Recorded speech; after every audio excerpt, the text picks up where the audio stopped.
to this week's Cats Whiskers TV. Ball's back! Good to see you, mate.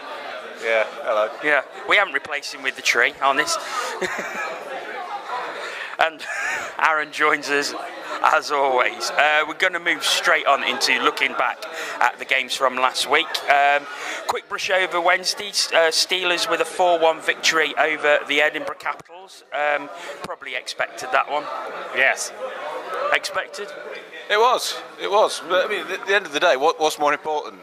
Whether Steelers won or who won the 50-50? Well, of course, it was their massive Wednesday night or whatever there was. Yeah. A huge 50-50 sponsor putting in. Wonder who won the 50-50? Move on. Friday night, Giants, top of the league, still playing really, really well. But only managed to scrape a 3-2 victory over Fife and overtime. Quite a surprising result. Yeah, it gives, a good, Fife, if you offered them a point before, and I guess they'd take it. So, it's a good result for them. They didn't win, but gives them a good springboard. Of course, Giants kept up that momentum going into Saturday, playing the Steelers. A better 5-2 victory and a better performance all round from what was coming out of Belfast.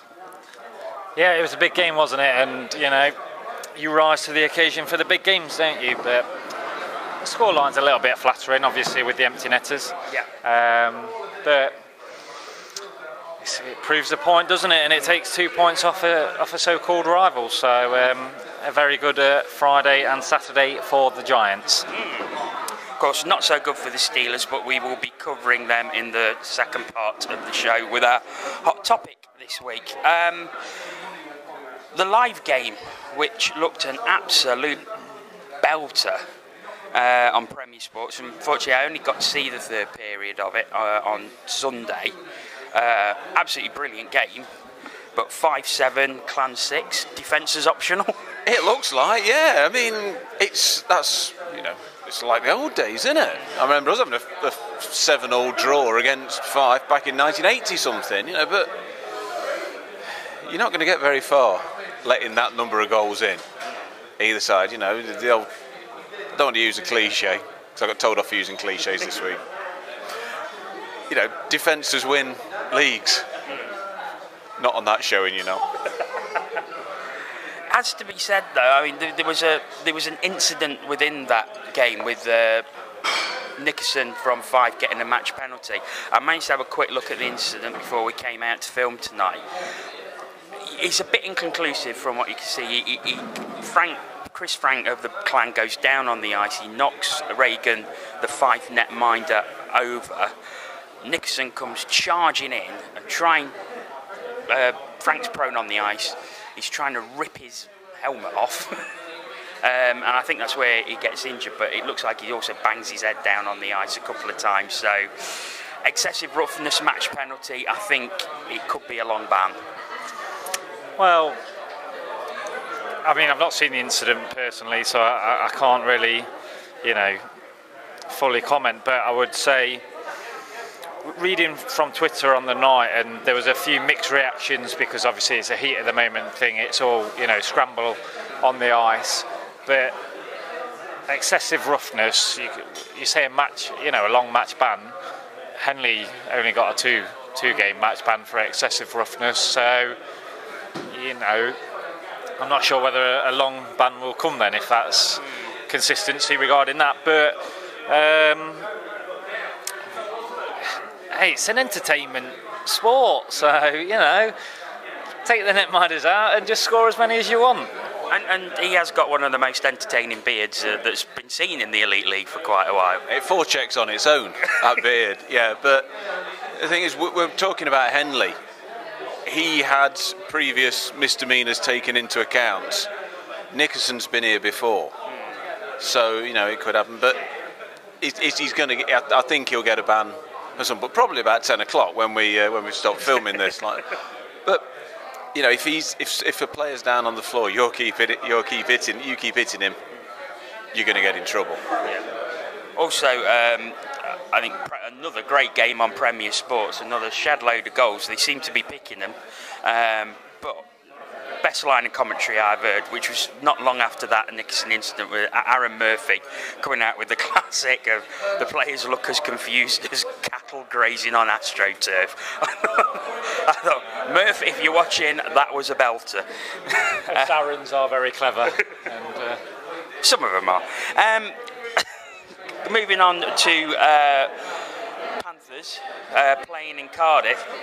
Of course, Devils having Joe Myers, their backup in after the concussion to Dan Lacosta. And I think from that it was probably expected the Panthers should go there and win. 2-0 up very early on. And from speaking to people who were actually at the game themselves, they were saying that great first period, but then Cardiff excellent for the second and third period, and Panthers were just not at the races.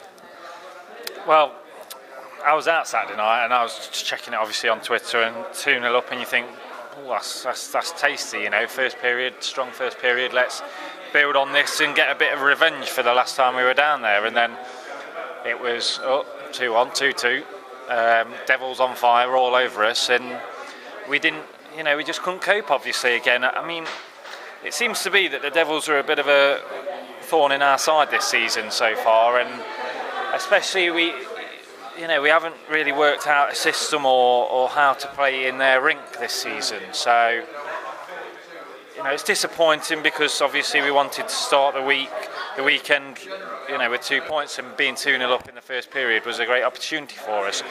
But, you know, credit to the Devils again. They obviously played for 2 periods, we played for 1. You do the maths. We were talking in the car on the way in. You were saying you were saying about the Devils having the backup netminder actually probably gave them a bit of an advantage, because it means that they tighten up a bit, and it may lead to some complacency within the Panthers side. I didn't say that. I didn't say you did say. Yeah, you I didn't say give them an advantage. I said that far too often in the past we've played down to other teams' levels. That's what I said. Completely different.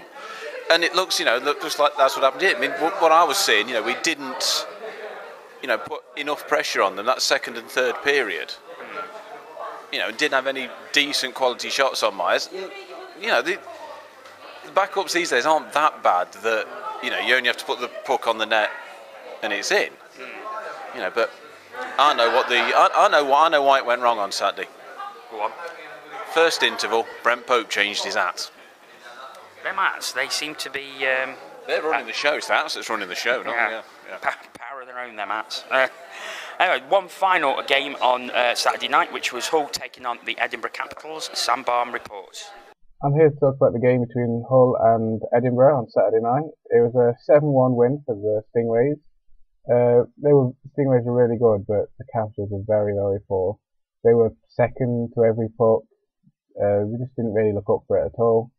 When the 6th goal went in, Hidlowski came off, but was swiftly told to get back in goal. Otherwise, they would have got a penalty. But Edinburgh never really offered anything going forward or anything. They didn't look very good defensively either, and at times Hull could just cut them apart on the power play as well. There was one point where Edinburgh went on to the power play, and within 20 seconds they'd given Hull a 4-on-3, which they scored on. So all in all, a good win for the Stingrays. Sam there talking about Hull against the Caps, a good victory for the Stingrays. Moving on to Sunday, and I think Panthers had a bit of a rocket from the night before, because 8-0 against the Braehead clan, second in the league, and that was a hell of a performance on Sunday. Strong start once again, wasn't it? We came out the traps, and I think overall, when you look at it, the difference is we took our opportunities. You know, in previous games we've not taken our opportunities, and we've let a few in at the back. But a cracking performance by Neil Conway, and it just throughout the whole team really. And after 20 minutes, it was dead and buried. It was how much do we really put into this, and don't forget obviously quarter-final of the Challenge Cup, a cup that we love dearly and would like to do well in again, I'm sure. But yeah, I'd like to think that's a bit of a statement, but I'd also like to think that the players can take that, and really try and bring that into obviously the game at the weekend, but then the Christmas period against Sheffield and Coventry, and try and really, build some confidence and some momentum going into the new year. So very, very positive. One of the best performances this season, probably. I think, what was it? Was it that the Panthers were very, very good, or was it that Clan were just poor? Both. We talked about Clan last time we played them down here, about how organised they were in defence, how they knew, how they'd watched our systems and worked out how to counter them, but they looked so hesitant last night. Carl Jones, the keeper, was giving up some big rebounds, but was also just leaving pucks. It was like they weren't working as the unit that they were when we played them before, and I can only think that Finity's will be seething after that, because he got these systems drilled into them, and it just looked like they'd forgotten them, and it looks like, I don't know, I've not seen the game from the night before, but they let in 15 goals over 6 and a bit periods. It's not good. I mean, do you put it down to just a bad performance by the Clan, a one-off? Because it can happen. Well, yeah, of course it can, and I think Finity would probably, after he would have said what he wanted to say to his guys, I think it's right. That's a line in the sand, and we move on. But it would have been a great opportunity for them, the Challenge Cup, to pick up a trophy early on. Obviously, they're going to be title contenders, but not on that form. But I think over the season we've already discussed that. But I think the extra skaters that we had, and the fact that like Benny moved up into attack as well, and I think we just put too much pressure on their defence, and their defence tired and crumbled under our pressure. Some of the skaters that we had that night, that really looked determined, and I just think we wore them out.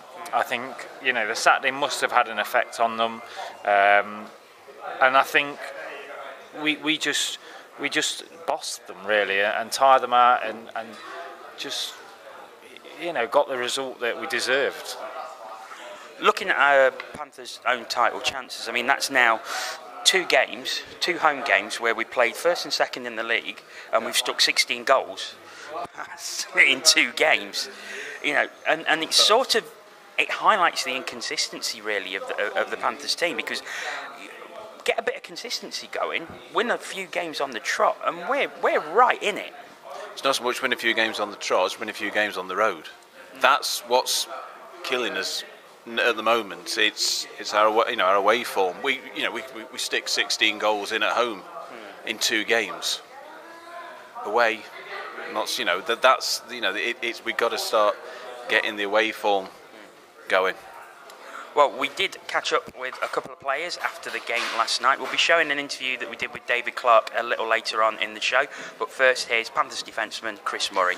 Chris, it's been a difficult few months, what with injuries and everything. You've thankfully managed to stay ever present. How tough has it been?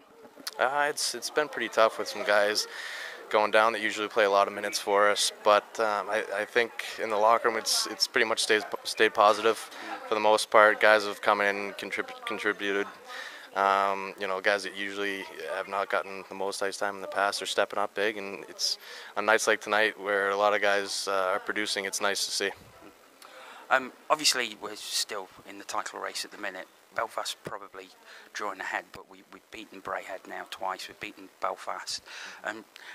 What is the confidence level like in the locker room coming up to the sort of busy Christmas period? Yeah, it's nice. We had a lot of games the past few weeks.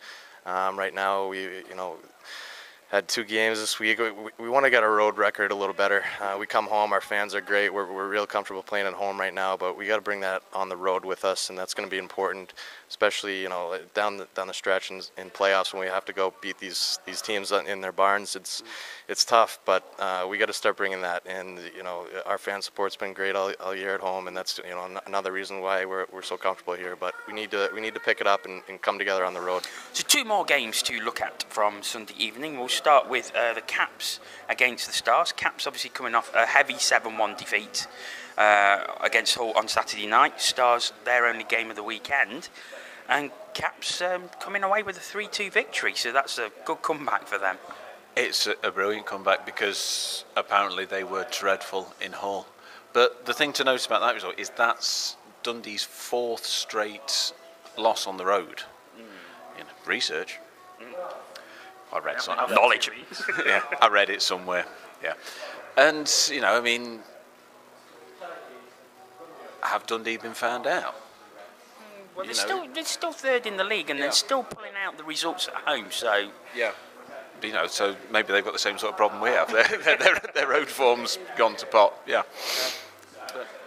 But a great result for Edinburgh. I mean, Caps, certainly they're starting to pull these odd results out of the bag now, aren't they? You know, after what was a pretty dreadful start for them, in all intents and purposes. But, you know, for the past month, 6 weeks or so, they're really starting to get a motor on.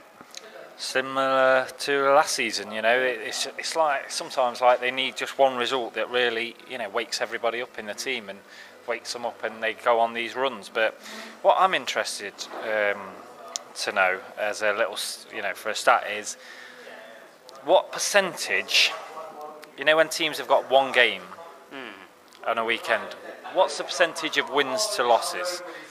Because I think it's more losses this season. And if anybody, you know, knows or would like to do some research for us, and then tweet us so we can use it next week, that'll be greatly appreciated. But I actually think that could be something to look at. That teams, when they've only got one game, they don't pull out a result. But given that, you know, fantastic result for the Caps.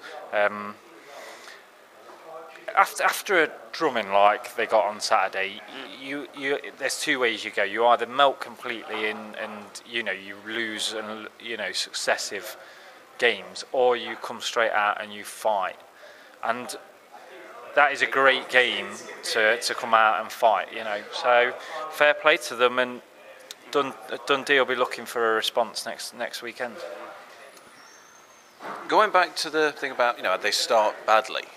Do you think that's down to when they get together? Because there seems to be this delay, because obviously it's the festival, which makes accommodation extremely expensive, and, you know, that's the problem for the Capitals. Is where they are holding them back? It's possible. I mean, I suppose Caps.